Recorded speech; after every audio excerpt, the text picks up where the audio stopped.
Bonjour, dans cette vidéo, nous allons étudier la convergence de l'intégrale 0 à 1 de ln de x sur la racine de 1 moins x. On essaie tout d'abord de savoir dans quel niveau on a le problème de la convergence. On a la fonction dont on cherche à étudier la convergence, la fonction ln de x sur la racine de 1 moins x est continue sur l'intervalle ouvert 0, 1. Donc le problème de convergence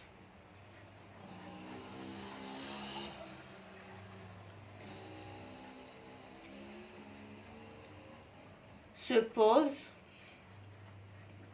en 0 et 1. Alors, on commence par étudier la convergence au voisinage de 0. Je tiens à dire, pour que l'intégrale soit convergente ou bien divergente, il faut qu'il soit convergente. Et pour qu'elle soit convergente, il faut qu'il soit convergente au voisinage de 0 et au voisinage de 1.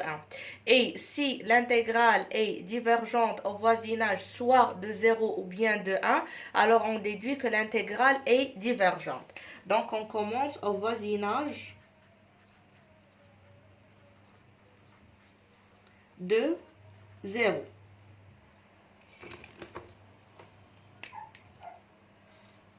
Au voisinage de 0, la fonction, on a la fonction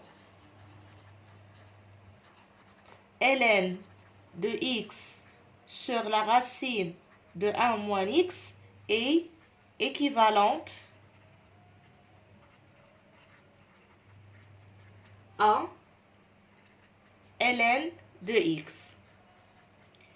Autrement dit, ou mathématiquement, on écrit ln de x sur la racine de 1 moins x est équivalente au voisinage de 0 à ln de x. Qu'est-ce que ça veut dire de fonctions sont équivalentes? On dit que de fonctions f de x équivalente en un point A à une fonction g de x, si et seulement si la limite de f de x sur g de x lorsque x tend vers ce point A est égal à 1. Ici, on a la limite de ln de x sur la racine de 1 moins x sur ln de x. On simplifie par ln de x. Il nous reste la limite de 1 sur la racine de 1 moins x au voisinage de 0. Et c'est égal à 1 sur la racine de 1, c'est égal à 1. Donc, ces deux fonctions sont deux fonctions équivalentes. Alors, et d'après le premier exercice, on a vu que l'intégrale au voisinage de 0 de ln de x est convergente. D'après l'exercice 1,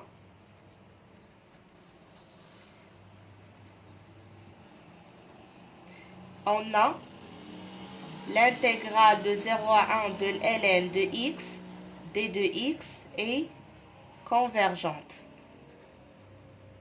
Donc, l'intégrale de ln de x sur la racine de 1 moins x d de x converge et convergente au voisinage de 0. On passe maintenant au voisinage de 1.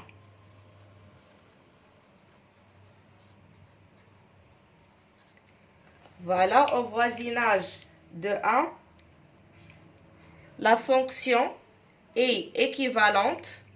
On a, maintenant, ce n'est pas la peine d'écrire toute la phrase parce que vous savez qu'est-ce que ça veut dire l'équivalence. On a ln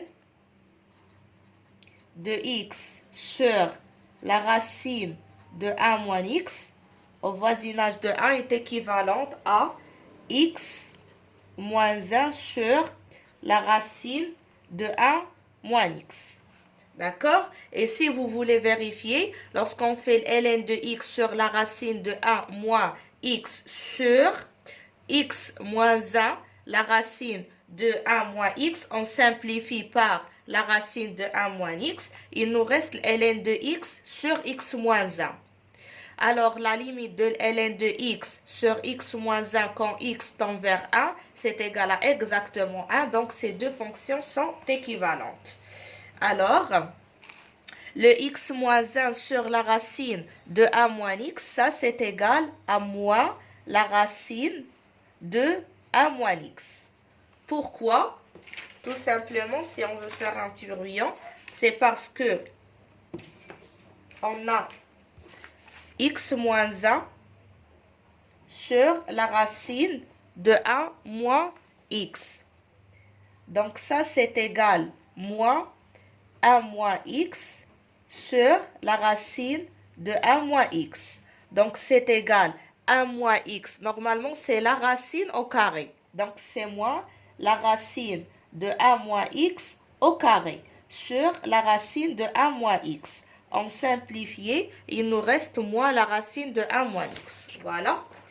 Donc, la limite de la racine de moins la racine de 1 moins x lorsque x tend vers 1, c'est égal à 0. Donc, on peut dire que la fonction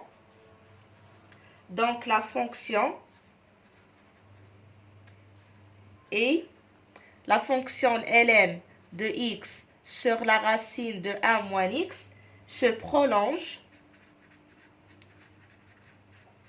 par continuité